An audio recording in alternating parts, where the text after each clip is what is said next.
blood moon. Ano nga ba ito? Na may matinding kahulugan daw ito na malapit na tayo sa katapusan ng mundo.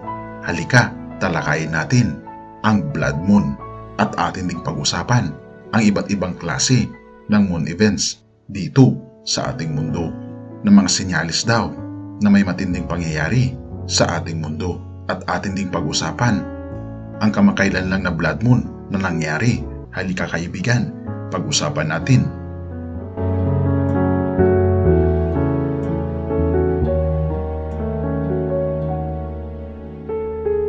At ito nga, nagkaroon ng total lunar eclipse at nag-viral ito sa mga social media sites, at marami ang namangha dahil sa kagandahan ng buwan na tila baga nagkulay dugo ito sa ating mga paningin.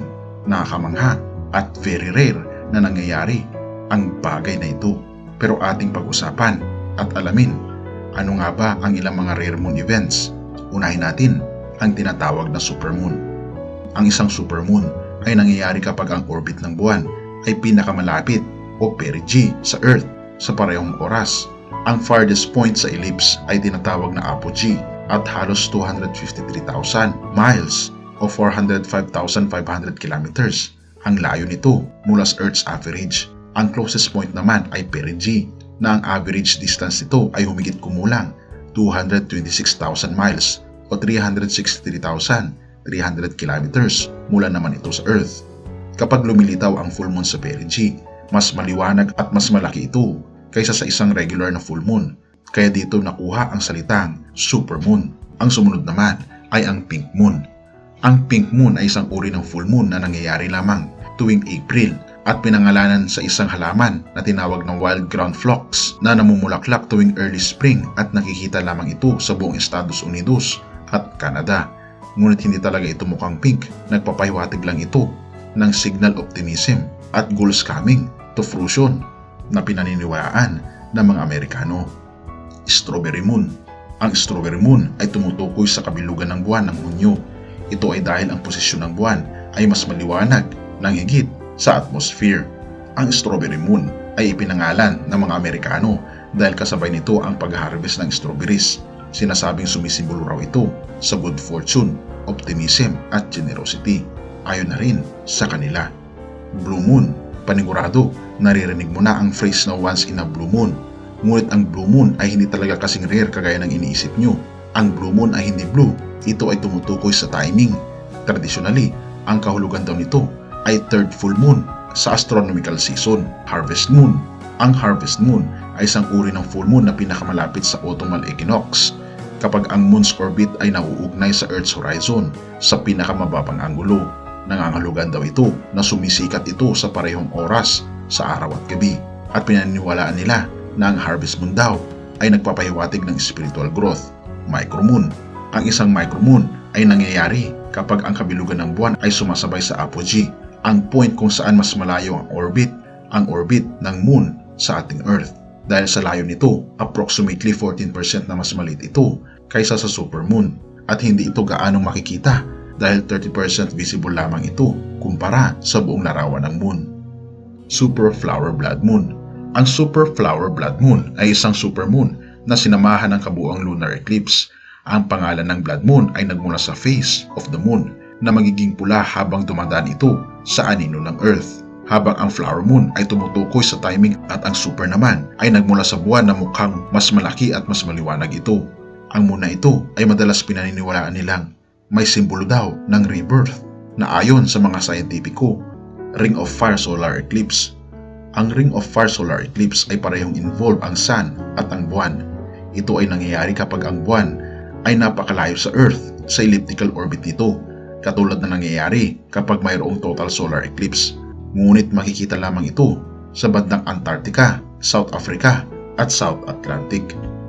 At atin namang pag-usapan mga kaibigan sa pinakakonklusyon ng ating topiko, ang blood moon o lunar eclipse. Ang blood moon ay phase of the moon na nagiging red kung ito ay nagpas sa earth shadow. Ang mga nakaraang henerasyon ay natatakot sa mga lunar eclipse dahil sa nagpapahiwatig ito na mayroong masamang mangyayari sa hinaharap. Sinasabi ng biblical scholar o Bible prophecy na ang total eclipse ay isang tanda o senyales sa kalangitan na nalalapit na ang tribulation at ang pagtatapos ng mundo. Ano nga ba ang blood moon na ito at paano ito nangyayari? Nangyayari ang blood moon kapag ang mundo natin ay nasa pagitan ng araw at ng buwan. Tinatakpan o hinaharangan ng ating Earth ang lahat ng sikat ng araw. Ang tanong ay, bakit ito nagiging pula? Sa panahon ng lunar eclipse, kung mas maulap o mas maalikabok ang kapaligiran ay mapula ang itsura ng buwan. Ang ating sun's ray na dumadaan sa atmosphere ay mayroon itong phenomenon na tinatawag na Rayleigh scattering, kung saan sinasala ang ilang mga kulay sa light spectrum patungo sa violet spectrum.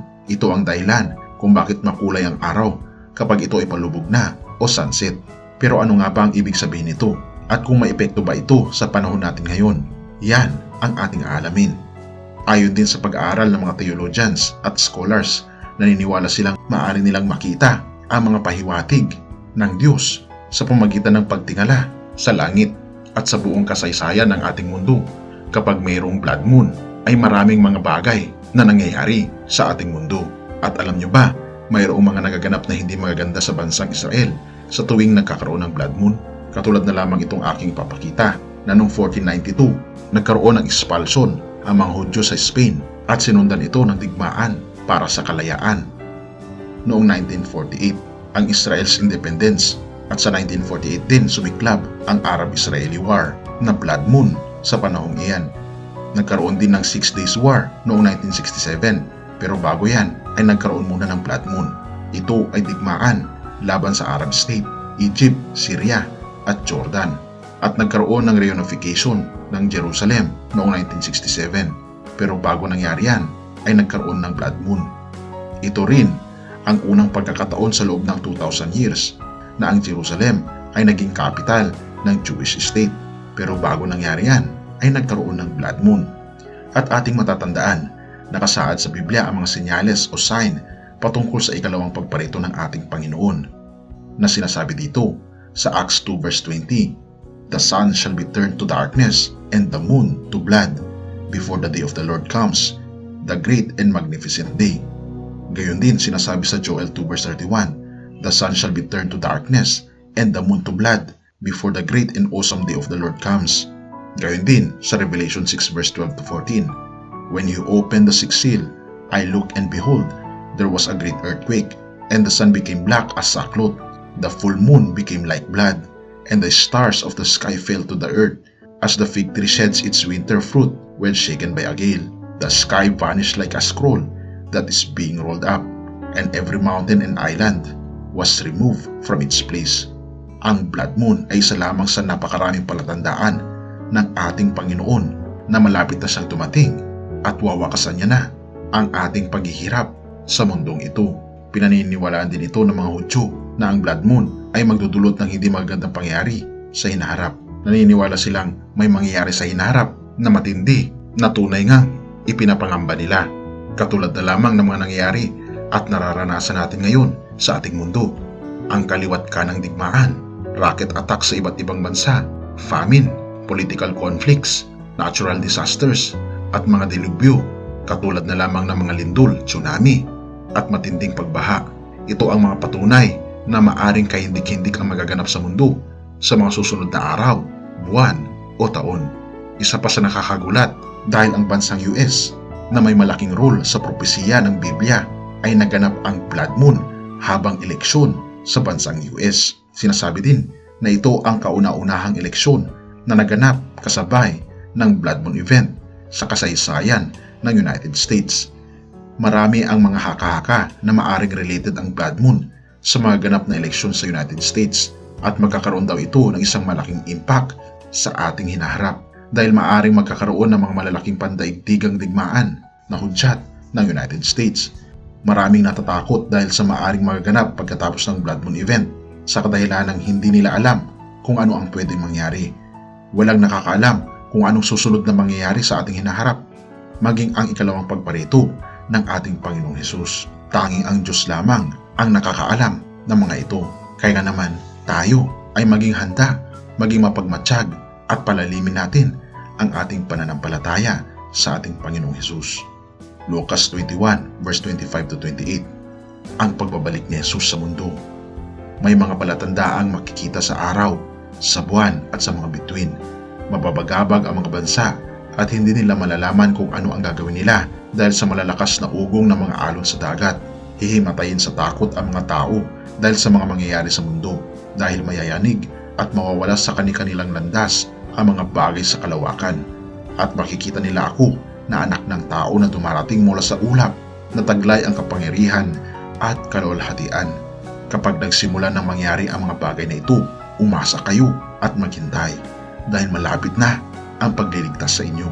Tunay nga kaibigan na binabanggit ng Panginoong Hesus noong siya ay nandito sa lupa pa, na ang kanyang pagbabalik ay maraming sinyalis, at ito ay makikita natin sa mga palatandaan na nangyayari sa araw, sa buwan at sa mga bituin, na katulad ng blood moon.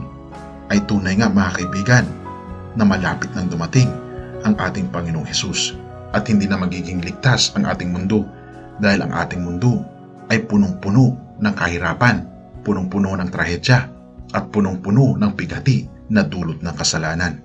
Kaya nga naman nais ng ating Panginoon na wakasan na ang ating paghihirap sa pamagitan ng kanyang muling pagparito.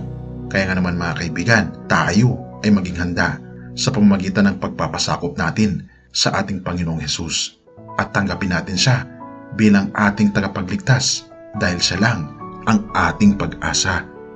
Purihin ang Panginoon at salamat kaibigan sa iyong panonood.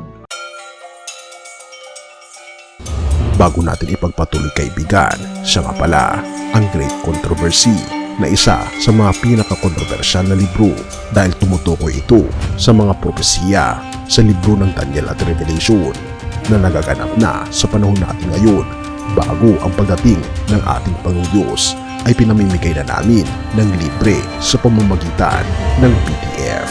At ito ay nasa limited lamang na panahon, kaya i-click mo sa description sa baba upang ma-avail mo kaibigan ang napaka-importanteng libro ito na magbubukas sa iyo sa mas maliwanag mong hinaharap. Purihin ang ating Panginoong Diyos at tayo magpatuloy.